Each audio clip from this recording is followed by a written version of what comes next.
Haugallo tumliba khunai nangi chinglei pak migi oi kidore Manipur Youth League mayol na organize daw na akoi anong walang gi paujel pu lam sang khongsen lakadori ba December gi tang kun 2023 lagi hauraga January gi tang ma 2024 bawa Manipur gi kachim koya sin na thung chachagadori haukiba me tang ohumdagi hauduna kanglup phuruk ki marakta mihat mipun thohanba yengthinabagi akanma miyeng marakta nungsiraba imalebak manipur asibu lanbung onthokduna machet tana thugairaga homeland ama semnanaba honarakpa asina aikhoigi ifurukki phibamda amukka hena lusilale anisuba chahi tare khuntakpa haibado thoklakadra haibagi chingnabadu hawn ngasi aikhoina mayoknariba singnaba sing asi thengnaba haibase mioi kharakhaki lanai gi thogai nate mayam hupna punna thengnabinabana aikhoigi thong mangsalak laba punai si apun magi sakam kanba mayhoro lagi chanarak laba akhogi phajakra chana lonchak thaksi khasi ngak senba senja thumja corruption ni mayok ta lepa mangsalak laba mahuksa gi khalbu kanba akhogi setmin lon chawkhalanba amadi mayai kabani sagi mayok ta lepa haiba wakhalon sikchi puduna mangsalak laba sotharak laba lekha tarak laba punai si kanjana bogi achobo pengsa Manipur Youth League mayolna sinjaduna December tang kundagi January tang mapan phauba chachagadoriba aikhoigi anauba langongi paujel puba lamsang khongjat asi lanai gi nate mayam pumnamakki damaktani masida mayam su saruk yaminasi mayam su yaubiyu lamsang khongjat asibu mai paknabagi damakta mayamna mateng pangbinaba nolukte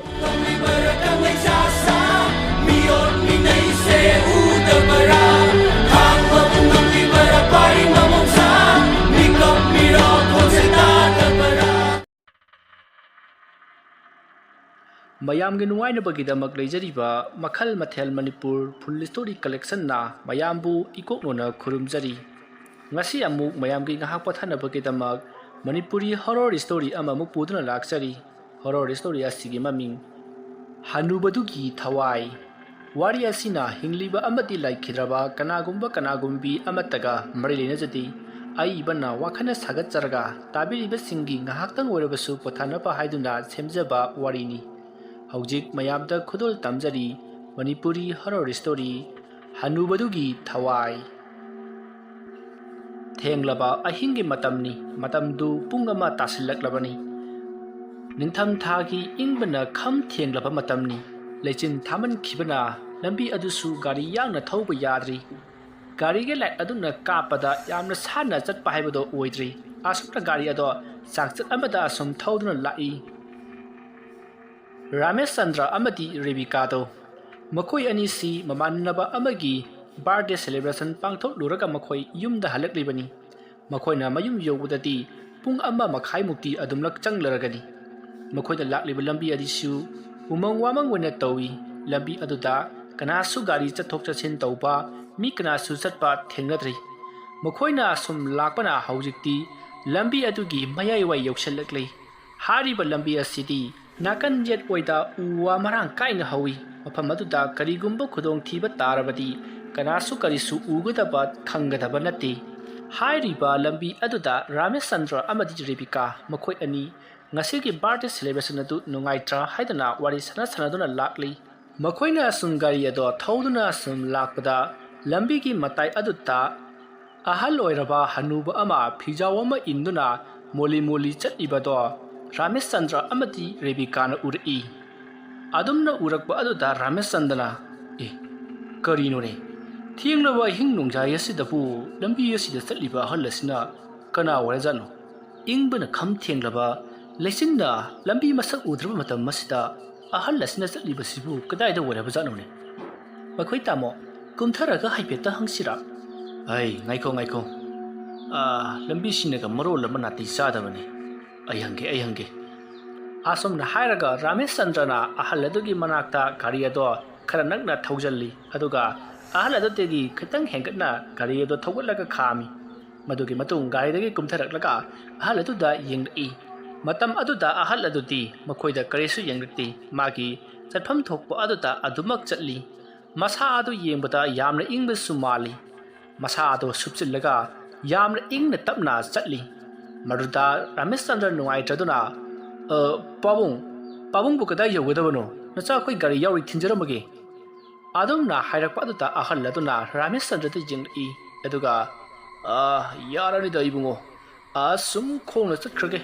ꯄꯥꯕꯨꯡ ꯁꯨꯝ ꯅꯨꯡꯉꯥꯏꯇꯗꯅ ꯇꯧꯕꯅꯤ ꯀꯗꯥꯏ ꯌꯧꯒꯗꯕꯅꯣ ꯅꯆꯥ ꯑꯩꯈꯣꯏ ꯊꯤꯟꯖꯔꯝꯃꯒꯦ ꯏꯕꯨꯡꯉꯣ ꯅꯨꯄꯥ ꯃꯆꯥ ꯑꯩꯅ ꯆꯠꯂꯤꯕꯁꯦ ꯀꯗꯥꯏꯗꯅꯣ ꯍꯥꯏꯕ ꯑꯩ ꯈꯪꯗꯦ ꯈꯣꯡ ꯑꯁꯤꯅ ꯄꯨꯕ ꯃꯥꯏꯀꯩꯗ ꯑꯁꯨꯝ ꯆꯠꯂꯤꯕꯅꯤ ꯄꯥꯕꯨꯡ ꯀꯔꯤꯅꯣ ꯄꯥꯕꯨꯡꯅ ꯍꯥꯏꯕꯤꯔꯤꯕꯗꯨꯕꯣ ꯁꯦ ꯅꯁꯥꯒꯤ ꯒꯥꯔꯤꯗ ꯀꯥꯈꯠꯂꯁꯤ ꯑꯗꯨꯒꯅꯦ ꯑꯩꯈꯣꯏꯗ ꯆꯠꯂꯨꯁꯤ ꯑꯗꯨꯒ ꯑꯩꯒꯤ ꯌꯨꯝꯗ ꯌꯧꯔꯒ ꯋꯥꯔꯤꯗꯣ ꯅꯤꯡꯊꯤꯅ ꯁꯥꯟꯅꯔꯁꯤ ꯌꯥꯔꯅꯤꯗ ꯏꯕꯨꯡꯉꯣ ꯑꯩ ꯑꯁꯨꯝ ꯆꯠꯈ꯭ꯔꯒꯦ ꯄꯥꯕꯨꯡ ꯅꯨꯡꯉꯥꯏꯇꯦꯁꯦ ꯂꯥꯛꯑꯣ ꯒꯥꯔꯤꯗ ꯀꯥꯈꯠꯂꯛꯑꯣꯕ ꯑꯁꯨꯝꯅ ꯑꯍꯜ ꯑꯗꯨꯒ ꯔꯥꯃꯦꯁꯆꯟꯗ꯭ꯔꯒ ꯋꯥꯔꯤ ꯁꯥꯟꯅꯔꯤꯕ ꯑꯗꯨ ꯒꯥꯔꯤ ꯃꯅꯨꯡꯗ ꯂꯩꯔꯤꯕ ꯔꯦꯕꯤꯀꯥꯅꯁꯨ ꯎꯔꯦ ꯑꯍꯜ ꯑꯗꯨꯅ ꯃꯈꯨꯠ ꯍꯥꯏꯗꯨꯅ ꯑꯩ ꯆꯠꯇ꯭ꯔꯕꯁꯨ ꯌꯥꯔꯅꯤ ꯑꯁꯨꯝ ꯆꯠꯆꯈ꯭ꯔꯒꯦ ꯍꯥꯏꯕꯗꯣ ꯔꯦꯕꯤꯀꯥꯅ ꯇꯥꯗ꯭ꯔꯕꯁꯨ ꯃꯍꯥꯛꯅ ꯇꯧꯔꯤꯕ ꯏꯪꯒꯤꯠꯁꯤꯡ ꯑꯗꯨꯅ ꯈꯪꯂꯤ ꯑꯗꯨꯒ ꯔꯥꯃꯦꯁꯆꯟꯗ꯭ꯔꯅꯁꯨ ꯒꯥꯔꯤꯗ ꯀꯥꯈꯠꯇꯨꯅ ꯃꯍꯥꯛꯀꯤ ꯃꯌꯨꯝꯗ ꯆꯠꯂꯨꯁꯤ ꯍꯥꯏꯗꯨꯅ ꯍꯥꯏꯔꯤꯕꯅꯤ ꯍꯥꯏꯕꯁꯦ ꯃꯈꯣꯏ ꯑꯅꯤꯒꯤ ꯃꯑꯣꯡ ꯑꯗꯨꯗ ꯔꯦꯕꯤꯀꯥꯅ ꯈꯪꯂꯤ ꯃꯁꯤꯗꯒꯤ ꯔꯦꯕꯤꯀꯥꯁꯨ ꯒꯥꯔꯤ ꯑꯗꯨꯗꯒꯤ ꯀꯨꯝꯊꯔꯛꯂꯒ ꯑꯍꯜ ꯑꯗꯨꯒꯤ ꯃꯅꯥꯛꯇ ꯆꯪꯁꯤꯜꯂꯛꯂꯤ ꯑꯗꯨꯒ ꯄꯥꯕꯨꯡ ꯑꯩꯈꯣꯏꯗ ꯑꯣꯏꯅ ꯆꯠꯂꯨꯁꯤ ꯄꯥꯕꯨꯡꯁꯤ ꯌꯥꯝꯅ ꯏꯪꯅꯁꯨ ꯎꯔꯦ ꯑꯩꯈꯣꯏꯗ ꯆꯠꯂꯒ ꯀꯔꯤꯅꯣ ꯍꯥꯏꯕꯗꯣ ꯋꯥꯔꯤꯗꯣ ꯐꯖꯅ ꯁꯥꯟꯅꯔꯨꯔꯁꯦꯕ ꯑꯁꯨꯝꯅ ꯍꯥꯏꯔꯛꯄꯗꯨꯗ ꯑꯍꯜ ꯑꯗꯨꯁꯨ ꯍꯣꯏ ꯍꯥꯏꯗꯨꯅ ꯒꯥꯔꯤ ꯑꯗꯨꯗ ꯃꯍꯥꯛꯁꯨ ꯀꯥꯈꯠꯂꯛꯂꯤ ꯑꯍꯜ ꯑꯗꯨꯅ ꯒꯥꯔꯤ ꯑꯗꯨꯒꯤ ꯃꯇꯨꯡꯗ ꯐꯝꯂꯤ ꯑꯗꯨꯒ ꯃꯃꯥꯡꯗ ꯔꯦꯕꯤꯀꯥ ꯑꯃꯗꯤ ꯔꯥꯃꯦꯁꯆꯟꯗ꯭ꯔ ꯈꯝꯕ꯭ꯔꯥꯡꯒꯅ ꯐꯝꯗꯨꯅ ꯃꯈꯣꯏ ꯒꯥꯔꯤ ꯑꯗꯣ ꯊꯧꯔꯛꯂꯤ ꯑꯁꯨꯝꯅ ꯊꯧꯔꯛꯄꯅ ꯍꯧꯖꯤꯛꯇꯤ ꯃꯈꯣꯏ ꯃꯌꯨꯝ ꯌꯧꯔꯤ ꯃꯇꯝꯗꯨ ꯅꯣꯡꯉꯥꯜꯂꯝꯗꯥꯏꯒꯤ ꯄꯨꯡ 2:30 ꯇꯥꯁꯤꯜꯂꯛꯂꯕꯅꯤ ꯃꯁꯤꯗꯒꯤ ꯔꯦꯕꯤꯀꯥ ꯑꯃꯗꯤ ꯔꯥꯃꯦꯁꯆꯟꯗ꯭ꯔꯅ ꯑꯍꯜ ꯑꯗꯨꯕꯨ ꯅꯤꯡꯊꯤꯖꯅ ꯒꯥꯔꯤꯗꯒꯤ ꯀꯨꯝꯍꯜꯂꯤ ꯑꯗꯨꯒ ꯃꯈꯣꯏ ꯑꯍꯨꯝ ꯄꯨꯟꯅ ꯌꯨꯝ ꯑꯗꯨꯗ ꯆꯪꯃꯤꯟꯅꯔꯛꯏ ꯃꯁꯤꯒꯤ ꯃꯇꯨꯡ ꯔꯥꯃꯦꯁꯆꯟꯗ꯭ꯔꯅ ꯑꯍꯜ ꯑꯗꯨꯕు ꯃꯩ ꯍꯧꯒꯠꯇꯨꯅ ꯃꯩ ꯇꯤꯛꯍꯜꯂꯤ ꯑꯗꯨꯒ ꯔꯦꯕꯤꯀꯥꯁꯨ ꯆꯥꯛꯈꯨꯝꯗ ꯆꯪꯗꯨꯅ ꯆꯥ ꯂꯣꯟꯅꯅꯕ ꯁꯦꯝ ꯁꯥꯈ꯭ꯔꯦ ꯃꯇꯝ ꯑꯗꯨꯗ ꯑꯍꯜ ꯑꯗꯨꯗꯤ ꯏꯪꯃꯟꯈꯤꯕꯅ ꯊꯛ ꯅꯤꯛꯏ ꯃꯗꯨꯗ ꯔꯥꯃꯦꯁꯆꯟꯗ꯭ꯔꯅ ꯄꯔꯄꯞ ꯆꯠꯈ꯭ꯔꯒ ꯐꯤ ꯑꯃ ꯄꯣꯔꯛꯇꯨꯅ ꯑꯍꯜ ꯑꯗꯨꯗ ꯏꯟꯁꯤꯜꯂꯤ ꯃꯁꯤꯗꯒꯤ ꯑꯍꯜ ꯑꯗꯨꯅ ꯐꯤ ꯑꯗꯨ ꯏꯟꯁꯤꯟꯗꯨꯅ ꯃꯍꯥꯛ ꯃꯩ ꯇꯤꯛꯂꯤ ꯑꯁꯨꯝꯅ ꯂꯩꯔꯤꯉꯩ ꯃꯇꯝ ꯑꯗꯨꯗ ꯔꯦꯕꯤꯀꯥꯁꯨ ꯆꯥ ꯄꯨꯗꯨꯅ ꯊꯣꯛꯂꯛꯂꯤ ꯑꯗꯨꯒ ꯔꯥꯃꯦꯁꯆꯟꯗ꯭ꯔꯗ ꯑꯃ ꯄꯤꯔꯤ ꯑꯗꯨꯒ ꯑꯍꯜ ꯑꯗꯨꯗ ꯑꯃ ꯄꯤꯔꯤ ꯃꯗꯨꯒꯤ ꯃꯇꯨꯡ ꯔꯦꯕꯤꯀꯥꯁꯨ ꯑꯃ ꯄꯥꯏꯗꯨꯅ ꯃꯩ ꯑꯗꯨꯒꯤ ꯃꯅꯥꯛꯇ ꯐꯝꯂꯤ ꯃꯇꯝ ꯑꯗꯨꯗ ꯔꯦꯕꯤꯀꯥꯅ ꯑꯍꯜ ꯑꯗꯨꯗ ꯃꯇꯧ ꯀꯔꯝꯅ ꯂꯝꯕꯤ ꯑꯗꯨꯗ ꯆꯠꯂꯝꯂꯤꯕꯅꯣ ꯍꯥꯏꯗꯨꯅ ꯍꯪꯂꯤ ꯃꯗꯨꯗ ꯑꯍꯜ ꯑꯗꯨꯅ ꯋꯥꯔꯤ ꯄꯨꯝꯕ ꯂꯤꯔꯛꯏ ꯏꯕꯦꯝꯃ ꯑꯩꯁꯦ ꯂꯝꯕꯤ ꯑꯗꯨꯗꯒꯤ ꯈꯔ ꯆꯠꯂꯒ ꯂꯩꯕ ꯈꯨꯡꯒꯪ ꯑꯃꯗꯒꯤꯅꯤ ꯑꯁꯨꯝꯅ ꯍꯥꯏꯔꯒ ꯃꯍꯥꯛꯅ ꯍꯧꯈ꯭ꯔꯕ ꯃꯍꯥꯛꯀꯤ ꯄꯨꯟꯁꯤꯒꯤ ꯋꯥꯔꯤ ꯑꯗꯣ ꯂꯤꯕ ꯍꯧꯔꯛꯏ ꯅꯣꯡꯃꯒꯤ ꯑꯌꯨꯛꯅꯤ ꯈꯨꯜ ꯑꯗꯨꯗ ꯂꯩꯔꯤꯕ ꯁꯦꯟꯖꯥꯎ ꯄꯥꯏꯕ ꯅꯨꯄꯥ ꯑꯃꯅ ꯂꯩꯀꯥꯏꯗꯨꯗ ꯆꯠꯇꯨꯅ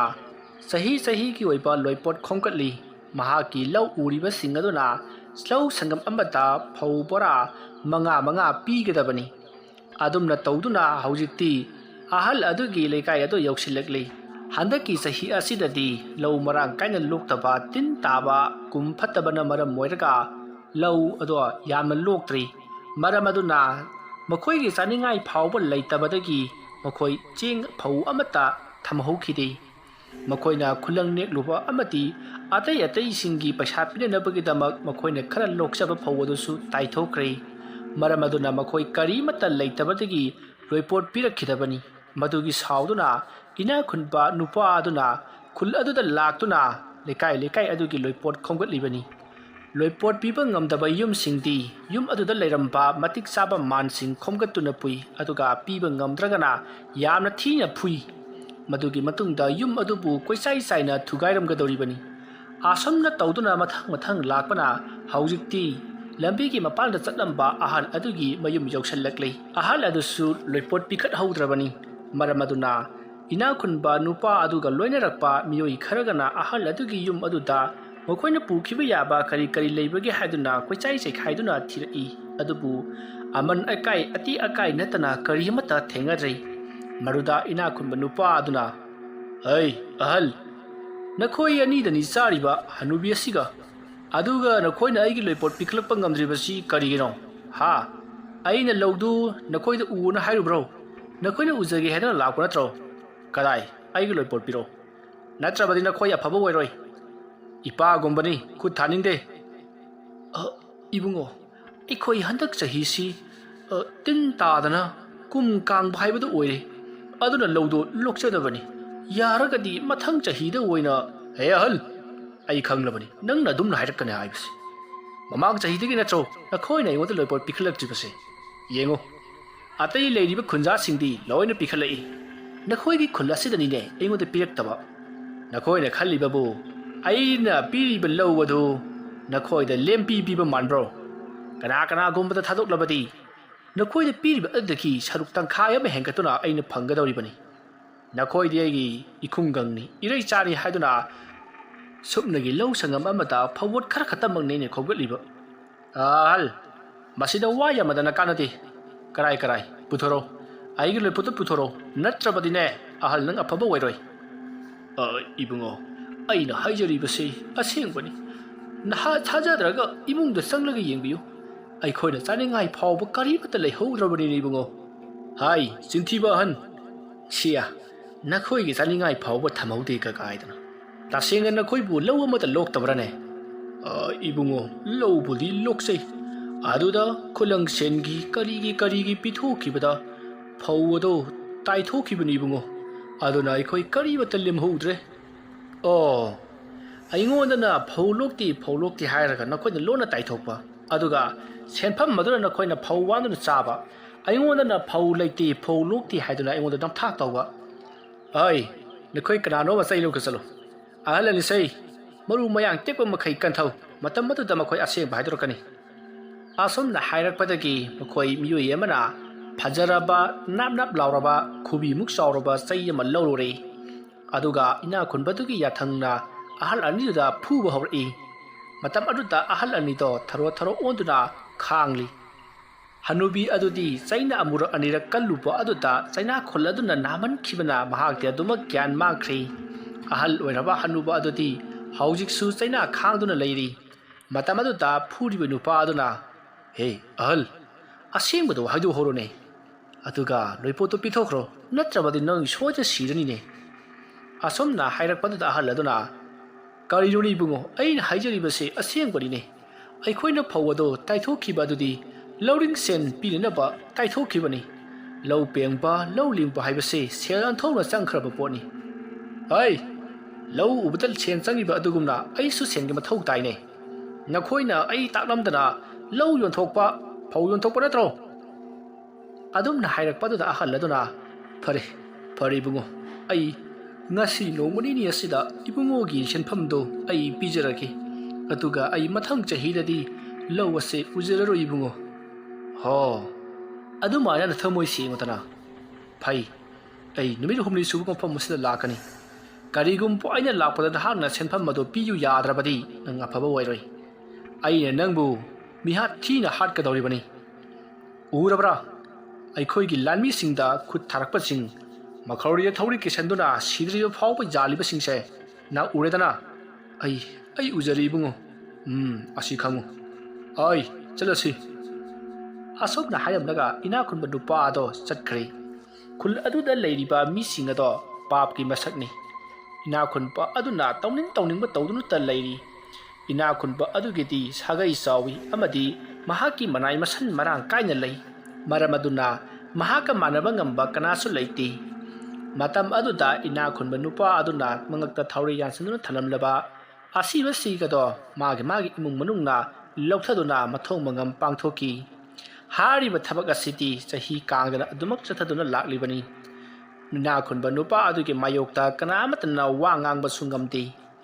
ꯈꯨꯜ ꯂꯩꯀꯥꯏ ꯑꯗꯨꯗ ꯂꯩꯔꯤꯕ ꯃꯤꯁꯤꯡ ꯑꯗꯣ ꯈꯨꯜ ꯑꯗꯨ ꯊꯥꯗꯣꯛꯇꯨꯅ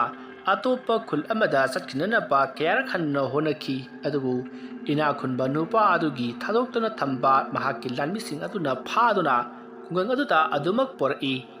ꯃꯗꯨꯒꯤ ꯃꯔꯝꯗꯤ ꯃꯈꯣꯏꯗ ꯆꯍꯤꯒꯤ ꯂꯣꯏꯄꯣꯠ ꯇꯣꯜꯂꯤ ꯃꯗꯨ ꯁꯤꯡꯗꯣꯛꯂꯝꯗꯕ ꯇꯥꯔꯒꯗꯤ ꯃꯈꯣꯏꯅ ꯈꯨꯡꯒꯪ ꯑꯁꯦ ꯊꯥꯗꯣꯛꯇꯨꯅ ꯀꯅꯥꯃꯠꯇꯅ ꯆꯠꯈꯤꯕ ꯌꯥꯔꯣꯏ ꯍꯥꯏꯗꯨꯅ ꯏꯅꯥꯈꯨꯟꯕ ꯑꯗꯨꯅ ꯑꯀꯟꯕ ꯌꯥꯊꯪ ꯇꯧꯗꯨꯅ ꯊꯝꯂꯤꯕꯅꯤ ꯂꯥꯏꯔꯕꯁꯤꯡ ꯑꯗꯨꯗꯤ ꯍꯥꯟꯅꯗꯒꯤ ꯑꯁꯨꯝ ꯄꯨꯊꯗꯨꯅ ꯂꯥꯛꯈꯤꯕꯅ ꯍꯧꯒꯠꯄ ꯁꯨꯡꯉꯝ ꯉꯝꯂꯝꯗꯦ ꯑꯁꯨꯝꯅ ꯇꯧꯗꯨꯅ ꯃꯇꯝ ꯑꯗꯨ ꯍꯧꯈ꯭ꯔꯦ ꯅꯨꯃꯤꯠ ꯑꯗꯨꯒꯤ ꯅꯨꯃꯤꯗꯥꯡꯅꯤ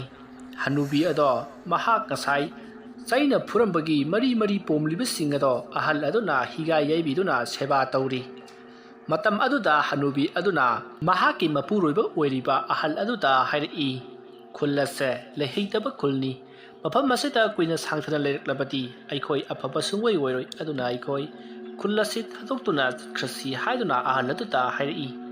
matam aduda ahal hanuba aduna haujikti aikoi ingna singna leiragadabani aikoi gi lohing khol punamak ase yonthok lamlasi mordage phanglakpa senpham maduna ina khunba nupa adugi paisa do pithok lamlabasi lemhoriba khara aduna aikoi shaharda chatuna karino sunomduna hinglurasi hainari asomna ahal ani do wari watai sanaduna ahing aduma lenkhi makoi ani sungtum tumna khidrei kaptuna wari kayasu sadari makoi gini haibada kanasu leitrabani macha masu amata leijadrabani maram masina makoi pidonna mafam masida aduma khingli matawa sum tawduna matamado haukhre haujiti nong pungan ngali matamaduta ngarang ina khutba nupa aduna phubiram laba ahal lado leikai khul aduga thangana leiriba khul amada mahak lakli aduga khul adugi khwaitagi ina khunba nupa amada mahaki lau hingkol lado yonthoklagi haiduna hairari adubu ina khunba paisa paiba nupa aduna mahaki lau hingkol lado lau haiba yaraktre madugi maramdi hanuba aduna leiriba khul aduda leiriba ina khunba nupa ado yamna sathiba mahaki manai masan jamna marang kaina leiba amadi mi amabu heta hatokpata karisu bera leitaba yamna khukan panganba ina khunba nupa amani maramaduna mahaki khul adudagi lakpa hanuba aduna yoliba lohing kholado lau haiba yarakhidabani masidagi upai leitraba ahallado ina khunba khul thangnaba nupa adugi yum adudagi mahaki yum lomda lakle mahangna lakpaduda mahaki nupina kari karam tore yonthok lamlabra paisa purak labra haiduna hanglari maduda hanuba aduna mahak kari mata upai leitre ina khunba nupa aduna su lobiyo haibe yaraktre haiduna mahaki loinabi hanubi aduda pau tamli wa adu tabada makhoidi kari tawgadabano haiba khangdre khul adu thadoktuna tuminna selabasu adumak sigadaba leire paisa adu pidrabasu sigadaba mareire adunadi khul ase thadoktuna chenkhrasi karigumba laibak phaduna atopa khul jahurabadi makhoi thawai hingadoribani aduga atopa khul amaduda makhoi masak lotuna punsi chuppa hinglurasi haiduna ahalani do wa tanari madugi matung makhoi ayuk nungthinda selabadi makhoina irai laina khangkhigani aduna numidang hinga thingbada woina chelasi hainaduna ahal ani do numit taba ngaiduna leiri somda nakal amadana khul adugi ina khunba yamna sathiba nupa ado khul aduda amukasu lakli aduga likai aduda ngasi khazana pigani haiba mi singado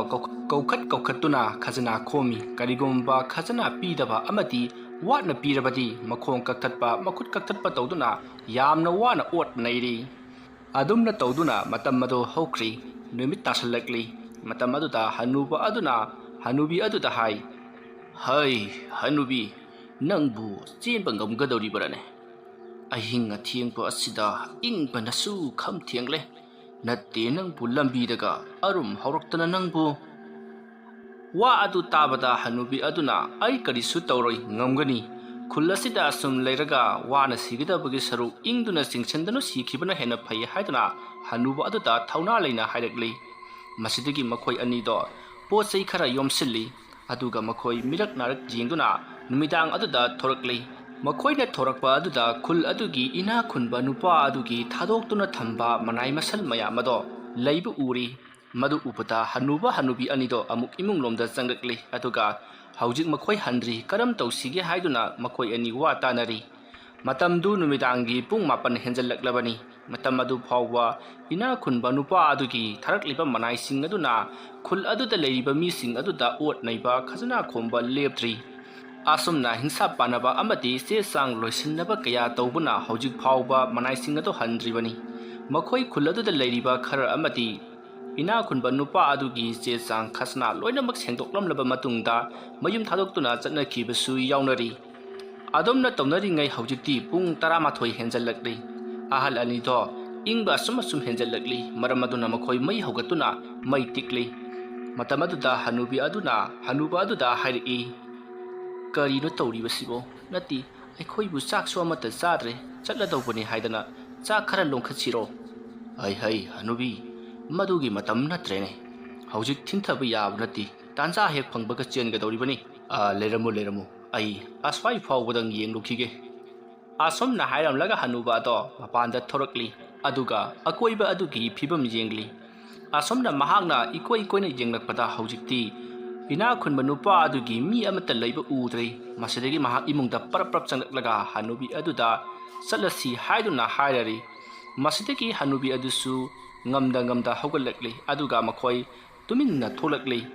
ꯑꯁꯣꯝꯅ ꯃꯈꯣꯏ ꯑꯅꯤꯅ ꯌꯨꯝꯒꯤ ꯌꯦꯅꯈꯥ ꯌꯦꯡꯒꯣꯟ ꯐꯥꯎꯗꯨꯅ ꯑꯁꯨꯝ ꯂꯥꯛꯄꯅ ꯍꯧꯖꯤꯛꯇꯤ ꯈꯨꯟꯒꯤ ꯂꯝꯕꯤ ꯌꯧꯔꯛꯂꯤ ꯃꯇꯝꯗꯣ ꯏꯪꯕꯅ ꯈꯝ ꯊꯦꯡꯂꯕꯅꯤ ꯎꯟ ꯄꯨꯕ ꯑꯌꯤꯡꯕ ꯅꯨꯡꯁꯤꯠꯅ ꯂꯦꯞꯄ ꯂꯩꯇꯅ ꯁꯤꯠꯂꯤ ꯑꯍꯜ ꯑꯣꯏꯔꯕ ꯑꯅꯤ ꯑꯗꯨꯗꯤ ꯏꯪꯕꯅ ꯃꯁꯥꯁꯤꯡ ꯑꯗꯣ ꯆꯠꯄ ꯐꯥꯎꯕ ꯅꯤꯡꯊꯤꯅ ꯉꯝꯗ꯭ꯔꯤ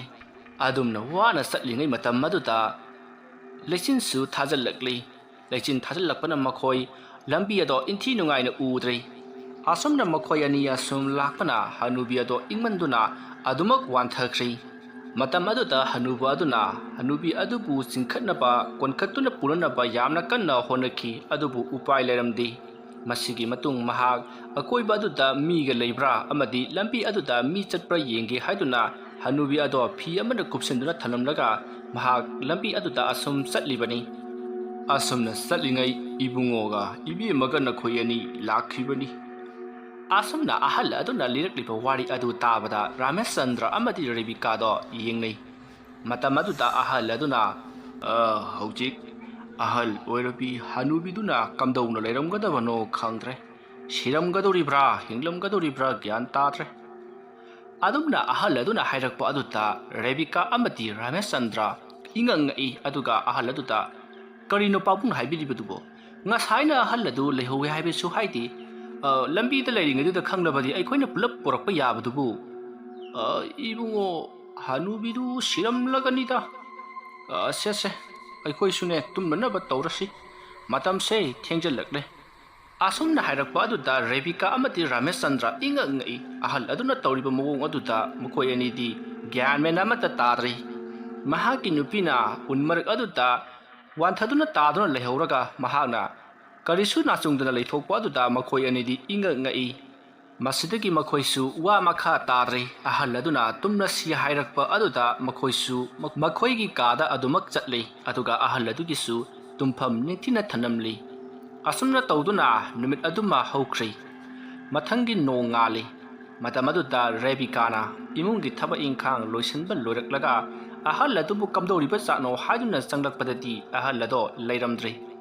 ꯃꯇꯝ ꯑꯗꯨꯗ ꯔꯥꯃꯦꯁꯆꯟꯗ꯭ꯔꯗꯣ ꯌꯥꯝꯅ ꯏꯄꯥ ꯄꯥꯈꯠꯅ ꯏꯃꯨꯡꯂꯣꯝꯗ ꯆꯦꯟꯁꯤꯜꯂꯛꯏ ꯔꯦꯕꯤꯀꯥꯕꯨ ꯀꯟꯅ ꯀꯧꯔꯤ ꯃꯇꯝ ꯑꯗꯨꯗ ꯔꯦꯕꯤꯀꯥꯁꯨ ꯏꯄꯥ ꯄꯥꯈꯠꯅ ꯏꯃꯨꯡꯂꯣꯝꯗꯒꯤ ꯆꯦꯟꯊꯣꯔꯛꯏ ꯑꯗꯨꯒ ꯀꯔꯤ ꯇꯧꯕ ꯌꯥꯎꯔꯕꯒꯦ ꯑꯍꯜ ꯑꯗꯨꯁꯨ ꯂꯩꯔꯝꯗ꯭ꯔꯦ ꯍꯥꯏꯗꯨꯅ ꯄꯥꯎ ꯇꯝꯃꯤ ꯃꯇꯝ ꯑꯗꯨꯗ ꯔꯥꯃꯦꯁꯆꯟꯗ꯭ꯔꯅ ꯍꯩ ꯅꯪꯒꯤ ꯑꯍꯟꯗꯨ ꯂꯥꯏꯔꯤꯅꯦ ꯉꯔꯥꯡ ꯑꯩꯈꯣꯏꯅꯤ ꯕꯨꯠ ꯑꯃ ꯄꯨꯔꯒ ꯀꯣꯏꯆꯠ ꯆꯠꯂꯦꯗꯅ ꯑꯗꯨꯒ ꯌꯨꯝ ꯑꯁꯤꯗꯁꯨ ꯕꯨꯠ ꯑꯗꯨ ꯄꯨꯁꯤꯜꯂꯛꯈ꯭ꯔꯦꯗꯅ ꯀꯔꯤꯅꯣ ꯃꯈꯣꯏ ꯄꯥꯕꯨꯡꯅ ꯍꯥꯏꯕꯤꯔꯤꯕꯗꯨꯕꯣ ꯑꯩꯕꯨ ꯚꯥꯞ ꯑꯃꯠꯇ ꯉꯔꯥꯡ ꯑꯩꯈꯣꯏꯅ ꯄꯨꯔꯛꯈꯤꯕ ꯍꯅꯨꯕꯗꯨꯗꯤ ꯃꯤ ꯅꯠꯇꯦꯅꯦ ꯃꯗꯨ ꯑꯁꯤꯕꯒꯤ ꯊꯋꯥꯏꯅꯤꯅꯦ ꯌꯦꯡꯉꯨ ꯁꯤꯗ ꯌꯥꯎꯔꯤꯕꯁꯤ ꯌꯦꯡꯉꯨ ꯂꯝꯕꯤꯒꯤ ꯃꯇꯥꯏ ꯑꯗꯨꯗ ꯎꯟꯅ ꯐꯝꯖꯤꯟꯗꯨꯅ ꯑꯍꯜ ꯑꯅꯤ ꯁꯤꯗꯨꯅ ꯂꯩꯔꯝꯂꯦ ꯍꯥꯏꯔꯤꯕꯁꯤ ꯎꯔꯦꯗꯅ ꯁꯦ ꯀꯔꯤꯅꯣ ꯍꯥꯏꯔꯤꯁꯤꯕꯣ ꯑꯗꯨꯗꯤ ꯑꯍꯜ ꯑꯗꯨꯅ ꯁꯤꯗ꯭ꯔꯤꯉꯩ ꯃꯇꯝꯗ ꯑꯩꯈꯣꯏꯗ ꯂꯥꯛꯂꯒ ꯑꯩꯈꯣꯏꯗꯒꯤ ꯑꯃꯨꯛ ꯍꯧꯒꯠꯂꯒ ꯑꯍꯜ ꯍꯅꯨꯕꯤꯗꯨ ꯂꯧꯕ ꯆꯠꯄꯗ ꯁꯤꯔꯤ ꯖꯥꯠꯂꯥ ꯃꯗꯨ ꯃꯥꯟꯗꯦ ꯌꯦꯡꯉꯨ ꯅꯪꯁꯨ ꯈꯜꯂꯒ ꯌꯦꯡꯉꯨ ꯑꯩꯈꯣꯏꯅ ꯑꯍꯜ ꯑꯗꯨ ꯄꯣꯔꯛꯇꯨꯅ ꯌꯨꯝꯗ ꯊꯝꯈꯤꯕꯗꯨ ꯅꯨꯃꯤꯗꯥꯡꯒꯤ ꯄꯨꯡ 3 ꯍꯦꯜꯂꯕꯅꯤ ꯑꯗꯨꯒ ꯃꯈꯣꯏꯁꯤꯗ ꯍꯥꯏꯔꯤꯕ ꯑꯁꯤꯗꯅ ꯅꯨꯃꯤꯗꯥꯡꯒꯤ ꯄꯨꯡ 12 ꯇꯥꯔꯛꯄ ꯑꯗꯨꯋꯥꯏꯗ ꯑꯍꯜ ꯑꯅꯤꯁꯦ ꯁꯤꯕ ꯁꯣꯏꯗꯅ ꯑꯣꯏꯔꯝꯒꯅꯤ ꯍꯥꯏꯔꯤ ꯊꯋꯥꯏꯅꯤꯅꯦ ꯉꯔꯥꯡ ꯑꯩꯈꯣꯏꯅꯤꯅ ꯄꯨꯔꯛꯂꯤꯕꯗꯣ ꯑꯁꯤꯕꯒꯤ ꯊꯋꯥꯏꯅꯤꯅꯦ ꯋꯥ ꯑꯗꯨ ꯇꯥꯕꯗ ꯔꯦꯕꯤꯀꯥ ꯏꯄꯥ ꯄꯥꯈꯠꯂꯤ ꯑꯗꯨꯒ ꯌꯥꯔꯦꯁꯦ ꯍꯧꯈ꯭ꯔꯕꯗꯤ ꯍꯧꯈ꯭ꯔꯦ ꯁꯨꯒꯨꯝꯕꯁꯦ ꯈꯔꯒꯗꯤ ꯑꯗꯨꯝ ꯊꯣꯛꯄ ꯖꯥꯠꯅꯤꯗ ꯑꯩꯅ ꯉꯔꯥꯡꯅ ꯑꯃ ꯃꯊꯦꯡꯒ ꯆꯠꯀꯨꯝꯁꯤꯅ ꯍꯥꯏꯖꯕꯗꯨꯅꯤ ꯐꯔꯦ ꯃꯁꯦ ꯋꯥ ꯂꯥꯎꯔꯒꯨꯝꯁꯤ ꯀꯅꯥꯅ ꯈꯪꯅꯤ ꯑꯍꯜ ꯑꯅꯤꯗꯨ ꯑꯩꯈꯣꯏ ꯑꯅꯤꯅ ꯍꯥꯠꯄꯅꯦꯗꯅ ꯑꯃꯨꯛ ꯇꯥꯏꯁꯤꯜꯂꯛꯀꯅꯤ ꯍꯣꯏꯁꯦ ꯃꯈꯣꯏ ꯕꯕꯥ ꯇꯨꯃꯤꯟꯅ ꯂꯩꯊꯣꯛꯂꯁꯤ ꯑꯁꯣꯝꯅ ꯍꯥꯏꯗꯨꯅ ꯔꯦꯕꯤꯀꯥ ꯑꯃꯗꯤ ꯔꯥꯃꯦꯁꯆꯟꯗ꯭ꯔ ꯀꯅꯥꯗꯁꯨ ꯍꯥꯏꯗꯣꯛꯇꯅ ꯃꯈꯣꯏ ꯇꯨꯃꯤꯟꯅ ꯂꯩꯁꯤꯟꯈꯤ ꯃꯗꯨꯒꯤ ꯃꯇꯨꯡ ꯔꯥꯃꯦꯁꯆꯟꯗ꯭ꯔ ꯑꯣꯐꯤꯁꯇ ꯆꯠꯈ꯭ꯔꯤ ꯑꯗꯨꯒ ꯔꯦꯕꯤꯀꯥꯁꯨ ꯏꯃꯨꯡꯗ ꯊꯕꯛ ꯏꯪꯈꯥꯡ ꯇꯧꯗꯨꯅ ꯂꯩꯍꯧꯔꯤ ꯃꯇꯝꯗꯨ ꯑꯌꯨꯛꯀꯤ ꯄꯨꯡ 10 ꯈꯔ ꯍꯦꯜꯂꯛꯄꯗꯃꯛ ꯉꯥꯏꯔꯤ꯫ ꯔꯦꯕꯤꯀꯥꯗꯨ ꯇꯤꯚꯤ ꯀꯥꯗ ꯐꯝꯗꯨꯅ ꯅ꯭ꯌꯨꯁ ꯆꯦꯅꯦꯜꯁꯤꯡ ꯍꯥꯡꯗꯨꯅ ꯌꯦꯡꯂꯤ꯫ ꯄꯥꯎꯗ ꯀꯔꯤ ꯀꯔꯤ ꯌꯧꯔꯛꯄꯅꯣ ꯍꯥꯏꯕꯗꯣ ꯃꯍꯥꯛ ꯌꯥꯝꯅ ꯇꯥꯅꯤꯡꯈꯤ꯫ ꯄꯥꯎ ꯈꯨꯗꯤꯡꯃꯛꯇ ꯑꯍꯜ ꯑꯅꯤ ꯑꯗꯨꯅ ꯁꯤꯗꯨꯅ ꯂꯩꯔꯝꯂꯦ ꯍꯥꯏꯕꯒꯤ ꯄꯥꯎꯁꯤꯅ ꯍꯦꯗꯂꯥꯏꯟ ꯑꯣꯏꯅ ꯐꯣꯡꯂꯔꯤ꯫ ꯑꯍꯜ ꯑꯅꯤꯗꯨꯒꯤ ꯃꯁꯥꯗ ꯌꯥꯝꯅ ꯏꯪꯗꯨꯅ ꯆꯤꯡꯁꯤꯟꯕꯅ ꯁꯤꯕꯅꯤ ꯍꯥꯏꯕꯁꯦ ꯄꯥꯎ ꯑꯗꯨꯗ ꯑꯗꯨꯃꯛ ꯄꯜꯂꯤ꯫ ꯑꯗꯨꯕꯨ ꯑꯍꯜ ꯑꯅꯤ ꯑꯗꯨꯅ ꯃꯇꯧ ꯀꯔꯝꯅ ꯀꯔꯤꯒꯤꯗꯃꯛ ꯃꯐꯝ ꯑꯗꯨꯗ ꯂꯥꯛꯈꯤꯕꯅꯣ, ꯀꯗꯥꯏꯗ ꯆꯠꯂꯤꯕꯅꯣ ꯍꯥꯏꯕꯗꯨꯗꯤ ꯃꯈꯣꯏ ꯀꯅꯥꯃꯠꯇꯅ ꯍꯧꯖꯤꯛ ꯐꯥꯎꯕ ꯈꯪꯗ꯭ꯔꯤ꯫ ꯄꯥꯎ ꯑꯗꯨ ꯇꯥꯕꯗ ꯔꯦꯕꯤꯀꯥ ꯃꯁꯥꯗꯨ ꯈꯤꯔꯨꯝ ꯈꯤꯔꯨꯝ ꯂꯥꯎꯏ꯫ ꯑꯁꯨꯝꯅ ꯇꯧꯗꯨꯅ ꯂꯩꯔꯤꯉꯩ ꯃꯍꯥꯛꯀꯤ ꯆꯥꯛꯈꯨꯝꯂꯣꯝꯗ ꯀꯔꯤꯒꯨꯝꯕ ꯒ꯭ꯂꯥꯁ ꯑꯃ ꯊꯥꯗꯕꯒꯤ ꯃꯈꯣꯜꯒꯨꯝꯕ ꯑꯃ ꯌꯥꯝꯅ ꯍꯧꯅ ꯇꯥꯈꯤ꯫ ꯃꯗꯨꯗ ꯔꯦꯕꯤꯀꯥꯗꯣ ꯈꯪꯄ꯭ꯔꯦꯛ ꯈꯪꯏ꯫ ꯃꯁꯥꯒꯤ ꯍꯥꯟꯅꯒꯤ ꯀꯤꯊꯤꯛ ꯀꯤꯔꯨꯝ ꯇꯧꯔꯒ ꯈꯔ ꯂꯩꯔꯤꯉꯩ ꯃꯔꯛ ꯑꯗꯨꯗ ꯑꯗꯨꯝꯅ ꯒꯤꯂꯥꯁ ꯇꯥꯈꯤꯕꯒꯤ ꯃꯈꯣꯜ ꯇꯥꯔꯛꯄ ꯑꯗꯨꯗ ꯃꯍꯥꯛ ꯈꯪꯄ꯭ꯔꯦꯛ ꯈꯪꯗꯨꯅ ꯆꯥꯛꯈꯨꯝꯂꯣꯝꯗ ꯄꯔꯞ ꯄꯔꯞ ꯂꯥꯛꯏ꯫ ꯃꯇꯝ ꯑꯗꯨꯗ ꯆꯥꯛꯈꯨꯝ ꯑꯗꯨꯗꯗꯤ ꯀꯔꯤꯁꯨ ꯇꯧꯔꯝꯗꯦ, ꯒꯤꯂꯥꯁ ꯑꯃꯠꯇꯁꯨ ꯀꯥꯏꯔꯝꯗꯦ꯫ ꯃꯁꯤꯗꯒꯤ ꯃꯍꯥꯛꯅ ꯆꯤꯡꯅꯔꯗꯨꯅ ꯀꯔꯤꯅꯣꯅꯦ, ꯍꯧꯖꯤꯛꯇ ꯒꯤꯂꯥꯁ ꯇꯥꯈꯤꯕꯗꯥꯏꯅꯦ, ꯀꯔꯤꯅꯣ ꯇꯧꯔꯤꯕꯁꯤꯕꯣ? ꯑꯁꯨꯝꯅ ꯃꯍꯥꯛꯅ ꯃꯨꯔꯨꯝ ꯃꯨꯔꯨꯝ ꯁꯣꯟꯗꯨꯅ ꯀꯣꯏꯌꯦꯡ ꯌꯦꯡꯂꯛꯄꯗ ꯒꯤꯂꯥꯁ ꯑꯃ ꯂꯩꯃꯥꯏꯗ ꯇꯥꯗꯨꯅ ꯀꯥꯏꯗꯨꯅ ꯂꯩꯔꯝꯂꯤ꯫ ꯃꯇꯝ ꯑꯗꯨꯗ ꯔꯦꯕꯤꯀꯥꯅ, ꯍꯩꯃꯥ, ꯑꯩꯅ ꯍꯧꯖꯤꯛꯇ ꯁ꯭ꯋꯥꯏꯗ ꯌꯦꯡꯂꯛꯄꯗꯗꯤ ꯀꯔꯤ ꯑꯃꯠꯇ ꯀꯥꯏꯍꯧꯗꯕꯅꯤ, ꯀꯔꯤꯁꯨ ꯂꯩꯍꯧꯗꯕꯅꯤ, ꯑꯗꯨꯒ ꯑꯩꯅ ꯂꯩꯊꯣꯔꯛꯄꯗꯅ ꯒꯤꯂꯥꯁ ꯀꯥꯏꯔꯒ ꯂꯩꯔꯝꯃꯤꯁꯤꯅ ꯀꯔꯝꯍꯥꯏꯅ ꯇꯧꯔꯤꯁꯥꯅꯣ? ꯀꯅꯥꯅ ꯊꯥꯗꯔꯤꯖꯥꯠꯅꯣ?